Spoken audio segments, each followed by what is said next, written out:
अस्सलाम वालेकुम। आप देख रहे हैं नुमान खोखर यूट्यूब चैनल। आज की वीडियो डॉन ऑफ लाहौर में हम जिक्र करेंगे खालिद चिट्टे का, जिसको मशहूर टॉप 10 इश्तिहारी भोले सुनियारे ने बदमाशों की यूनिवर्सिटी का लक़ब दिया था। इसने 100 से ज़ायद कत्ल किए थे। इसके ख़िलाफ़ मुख्तलिफ़ थानों में कत्ल के केसेस दर्ज थे। आज इसकी मुकम्मल लाइफ स्टोरी आप इस वीडियो में जान पाएंगे। मेरे चैनल की प्लेलिस्ट में डॉन ऑफ पंजाब के फ़ोल्डर के अलावा डॉन ऑफ लाहौर का फ़ोल्डर भी है, जिसमें 40 के करीब मशहूर डॉन्स की लाइफ स्टोरीज़ हैं। किसी भी दोस्त को किसी भी शहर या गांव के मशहूर डॉन की मुकम्मल और दुरुस्त मालूमात हों तो वो अपना नंबर कमेंट बॉक्स में शेयर करे, मैं उससे राब्ता कर लूँगा। वीडियो शुरू करने से पहले अगर आपने मेरा channel Numan Khokhar subscribe, like और शेयर नहीं किया तो इसको लाइक और सब्सक्राइब कर लें और बेल का बटन दबा दें ताकि आपको आने वाली लेटेस्ट वीडियोस की अपडेट्स मिलती रहें। तो आइए वीडियो शुरू करते हैं। खालिद चिट्टा रावी रोड लाहौर का रहायशी था। इसका ताल्लुक मुग़ल बरादरी से था। ये सूतर मंडी लाहौर में पॉलिश का काम करता था। खालिद चिट्टे की जुर्म की दुनिया का सफ़र एक झगड़े से शुरू हुआ जिसमें इसने उस बंदे को कत्ल कर दिया। दूसरा कत्ल खालिद चिट्टे ने अपने दोस्त काके का किया, जिसने सियालकोट के एक बंदे को पकड़वाया था। वो खालिद चिट्टे के जानने वाले थे। खालिद चिट्टे ने उसको कत्ल करने के बाद उसकी लाश के टुकड़े करके दरिया में फेंक दिए थे, जिसके बाद ये जेल चला गया और कुछ अरसा बाद इनकी सुलह हो गई। इन कत्लों के बाद खालिद चिट्टे की ज़िंदगी बदल गई और वो जुर्म की दुनिया में धंसता चला गया। खालिद चिट्टा वक्त के साथ साथ एक ब्रांड बन गया और उसके ताल्लुकात अंडरवर्ल्ड और बाअसर शख्सियात के साथ बढ़ते चले गए। इसने उन शख्सियात के कहने पे बहुत से बंदों को कत्ल किया। टॉप 10 इश्तिहारी भोला सुनियारा इस पर बहुत एतमाद करता था।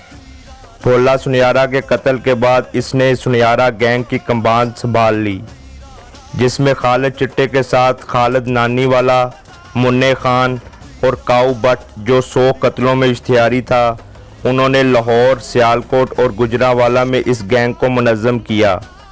ज़राए के मुताबिक खालिद चिट्टे के बहुत से नामवर लोग शागिर्द थे, जिनमें नाजी भट्ट, सूदा, मुद्दा और मुबीन भट्ट काबिल ज़िक्र हैं। इसके गैंग में तकरीबन 500 बंदे थे जिनको वो हैंडल करता था और पूरे पाकिस्तान के इश्तिहारी इसके पास पनाह लेने आते थे। फिर इसका असर व रसूख बढ़ता चला गया और इसके ताल्लुकात मज़ीद बढ़ते गए। चौधरी इलियास जट अल मारूफ इलियास चौंटिया ने भी खालिद चिट्टे से बहुत काम लिए। लाहौर के बड़े दुश्मनदार ग्रुप से भोला सुनियारा का तारुफ कराने वाला भी खालिद चिट्टा था। बब्बू खान को कत्ल कर दिया गया।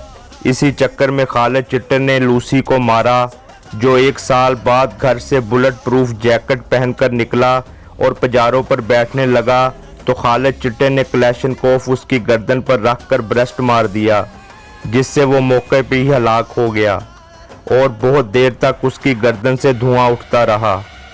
इस वाक़े ने खालिद चिट्टे को भोले सुनियारे के नज़दीक कर दिया था। खालिद चिट्टे की दहशत और खौफ का ये आलम था कि सबको पता था कि मुबीन भट्ट के पीछे खालिद चिट्टे का हाथ है, लेकिन जब मुबीन भट्ट पर कोई केस बनता था तो इसमें मुद्दई पार्टी खालिद चिट्टे का नाम नहीं देती थी। खालिद चिट्टे को पुलिस गिरफ्तार नहीं कर सकी थी। ये जब भी हुआ पेश ही हुआ था। ये जितना अरसा भी इश्तिहारी रहा, कभी इसने मोबाइल फ़ोन अपने पास नहीं रखा था और कभी किसी के डेरे पर नहीं रहा था। इसी वजह से ये कभी पुलिस की गिरफ्त में नहीं आया। खालिद चिट्टे को बहुत कम लोग शक्ल से जानते थे, क्योंकि ये किसी से मिलता नहीं था। सिर्फ इसका नाम ही दहशत और खौफ समझा जाता था। बहुत कम लोग ये बात जानते हैं कि ईद मिलादुन नबी पर ताहिर प्रिंस पर होने वाले हमले में नाजी भट्ट, खालिद चिट्टा और एक इनका साथी था। इस हमले में बहुत जानी नुकसान हुआ था और बहुत सारे लोग ज़ख्मी हुए थे, जबकि इसका पर्चा बाबे हनीफे पर दर्ज हुआ था। जबकि ऐवाने अदल में टीपू ट्रकों वाले पे हमले का मास्टरमाइंड भी खालिद चिट्टा था, जिसमें टीपू तो बच गया था लेकिन इसके 5 साथी कत्ल हो गए थे। इसके अलावा और बहुत से कत्ल थे जिनमें खालिद चिट्टा मुलव्वस था, जो गुमनाम थे। बाअसर शख्सियात अपने मुखालफिन को इसके हाथों कत्ल करवाते थे। उस वक्त बहुत से ऐसे केसेस थे जिनमें कत्ल खालिद चिट्टे ने किए थे, जबकि FIR दूसरों पर दर्ज थीं। गुजरात के कई मशहूर गैंगस्टर्स भी इसके ताबेदार थे और इसके साथ भी रहे और उनका लाहौर में भी आना जाना था। मज़हर तिब्बी जो मशहूर गैंगस्टर गुजरा है, वो भी खालिद चिट्टे की बहुत इज्जत करता था। लाहौर का मशहूर दुश्मनदार ग्रुप खालिद चिट्टे को अपना भाई कहते थे। इसका असर व रसूख लाहौर, सियालकोट, गुजरात और गुजरांवाला में था, जहां इसने बहुत बंदों को कत्ल किया। इसका ताल्लुक जिसके साथ भी बना और उसको खालिद चिट्टे की ज़रूरत पड़ी तो खालिद चिट्टे ने उसका साथ दिया और उस ताल्लुक की खातिर बहुत से बंदों को कत्ल किया। यारों का यार, ये अल्फाज शायद खालिद चिट्टे के लिए ही बने थे। इसने अपने ताल्लुक और असर व रसूख से बहुत से बंदों को जेल से निकलवाया और उनके केसेस ख़त्म करवा कर घरों में बिठाया, जिनमें कुछ नामवर डेरेदार भी शामिल थे। भोले सुनियारे की मुखालफत सियालकोट के रेहान सद्दल के साथ भी थी। भोले सुनियारे ने उसको कत्ल करने की बहुत कोशिश की, लेकिन नहीं कर पाया। एक हमले में भोले सुनियारे से उसकी बीवी कत्ल हो गई, जिसके बाद रेहान ने मस्जिदों में ऐलान कराया कि मैं भी इनकी बीवियां कत्ल करूंगा, जो उसने की भी थीं। नाजी भट्ट के पुलिस मुकाबले में मारे जाने के बाद इसने इलाके में मिठाइयाँ बांटी थीं। खालिद चिट्टे ने प्लानिंग करके नाजी भट्ट के भाई से डॉक्टर की दुकान पर रेहान को कत्ल कराया था। इसके अलावा खालिद चिट्टे पे MNA और MPs के कत्लों के केसेस भी दर्ज थे। एक रिपोर्ट के मुताबिक लाहौर के अच्छू शीदी और अन्नू जबेल, जो कि बहुत मशहूर गैंगस्टर थे, उनके बाद सबसे ज़्यादा कत्ल खालिद चिट्टे के थे। इसकी दहशत और खौफ से कई नामवर गैंगस्टर्स ने मुल्क छोड़ दिया था, जो इसके मरने के बाद वापस आए थे। एक मशहूर मैगज़ीन में इसके बारे में फीचर भी शाया होना था, लेकिन कुछ इसके मुखालिफ बाअसर शख्सियात ने वो शाया नहीं होने दिया।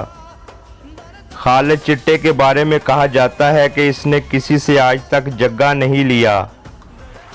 बुर्का पहनकर मुखालफिन तक पहुंचकर उनको कत्ल करने का आइडिया भी खालिद चिट्टे से मंसूब है। खालिद चिट्टे के असर व रसूख और बाअसर शख्सियात से ताल्लुक़ का अंदाज़ा इस बात से लगाया जा सकता है कि सन 2002 में ये सिर्फ 28 दिनों में 22 कत्लों में जेल से बाहर आ गया था। खालिद चिट्टे ने जुर्म की दुनिया में बहुत अरूज पाया, लेकिन ये सच है कि अरूज को ही ज़वाल है। कुछ घरेलू नाचाकियों की वजह से इसके सुतेले भाई रफ़ीक ने खालिद चिट्टे को जहर देकर इस्लामाबाद में बीवी समेत गोलियां मारकर कत्ल कर दिया था, जिसका बाद में दुबई में एक्सीडेंट हुआ और वो इसमें मर गया था। इस स्टोरी में दर्दनाक पहलू ये है कि खालिद चिट्टे के ताल्लुकात और असर व रसूख इसके मरने के बाद इसके साथ ही ख़त्म हो गए। जिन शख्सियात के लिए इसने जुर्म की दुनिया पे राज किया, इसके मरने के बाद किसी ने इसके ख़ानदान को नहीं पूछा। इसके बच्चे और वालदा ने बहुत मुश्किल वक्त गुजारा और खालिद चिट्टे की बेटी की शादी में भी किसी ने इनका साथ नहीं दिया। ऐसे ताल्लुक़ और असर व रसूख का क्या फ़ायदा। मेरी तमाम वालदैन से गुजारिश है कि वो अपने बच्चों की तालीम और तरबियत पर ख़ास तवज्जो दें और उन पर कड़ी निगाह रखें, ताकि वो अच्छा इंसान बनने के साथ साथ पाकिस्तान की तामीर और तरक्की में भी अहम किरदार अदा कर सकें। आप देख रहे थे नुमान खोखर यूट्यूब चैनल। उम्मीद करता हूँ आपको वीडियो अच्छी लगी होगी। मेरा channel Numan Khokhar subscribe, like और शेयर करना ना भूलिएगा और बेल का बटन ज़रूर दबाइएगा, ताकि आपको आने वाली लेटेस्ट वीडियोस की अपडेट्स मिलती रहें। इसके साथ ही मुझे इजाज़त दीजिए। अल्लाह हाफिज़।